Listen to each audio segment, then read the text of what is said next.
여기 포기해야만 하는 남자가 있습니다. 그리고 포기하면 안 되는 남자도 있습니다. 과연 이 두 사람 사이에 어떤 일이 있었던 걸까요?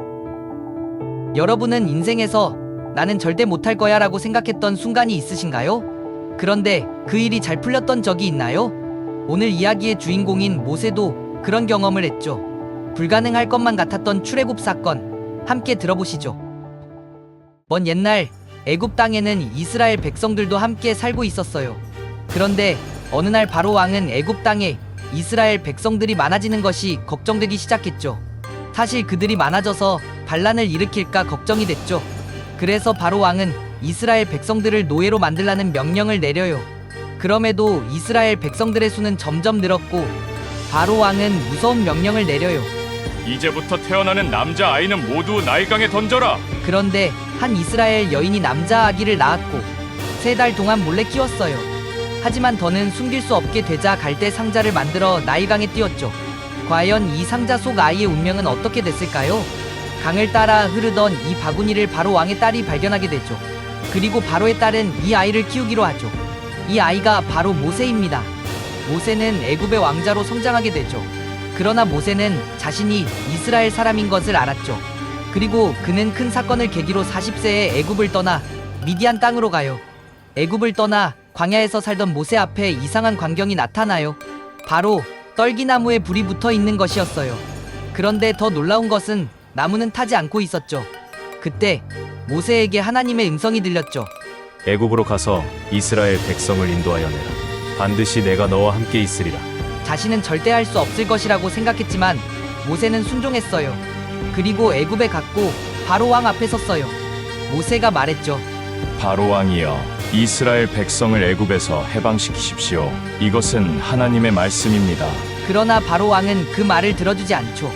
그는 오히려 이스라엘 백성들의 노역을 더 힘들게 하라고 명령하죠. 그리고 얼마 뒤 애굽 땅에 10가지 재앙이 시작됩니다. 첫 번째, 나일강 물이 피로 변하게 되죠. 마실 수 있는 물도 살 수 있는 생물도 없어졌죠. 그러나 바로 왕의 마음은 변하지 않았죠. 두 번째, 애굽 전역을 개구리가 뒤덮어 버렸어요. 집 안에도 밖에도 온통 개구리였죠. 바로 왕은 개구리를 사라지게 하면 이스라엘 백성들을 풀어주겠다고 했죠. 그러나 개구리가 사라지자 말을 바꿨어요. 세 번째, 이때가 창궐했죠. 사람들은 가려운 피부를 긁으며 괴로워했어요. 그러나 아무것도 바뀐 것이 없었죠. 네 번째, 하늘을 덮을 만큼 많은 파리떼의 습격이 있었어요. 그러나 이번에도 바로는 고집을 꺾지 않았죠. 다섯 번째, 전염병이 돌아 가축들이 죽어갔어요. 여섯 번째, 사람들의 피부에 악성 종기가 났어요. 피부를 긁고 피를 흘리며 백성들은 괴로워했죠. 일곱 번째, 하늘에서 불과 함께 거대한 우박이 떨어졌어요. 애굽의 농작물과 건물들이 망가졌죠. 여덟 번째, 메뚜기 떼가 하늘을 덮었어요. 그리고 온갖 곡식을 먹어치웠죠. 아홉 번째, 태양이 사라지고 애굽 전역이 3일 동안 암흑에 덮였어요. 그리고 마지막 10번째, 애굽에 사는 모든 첫째 아들의 죽음이었어요. 하지만 이스라엘 백성들은 문설주의 양의 피를 발라 재앙을 피할 수 있었죠. 애굽 땅은 10가지 재앙을 겪었죠. 그리고 포기를 모르던 바로 왕이 입을 열었죠.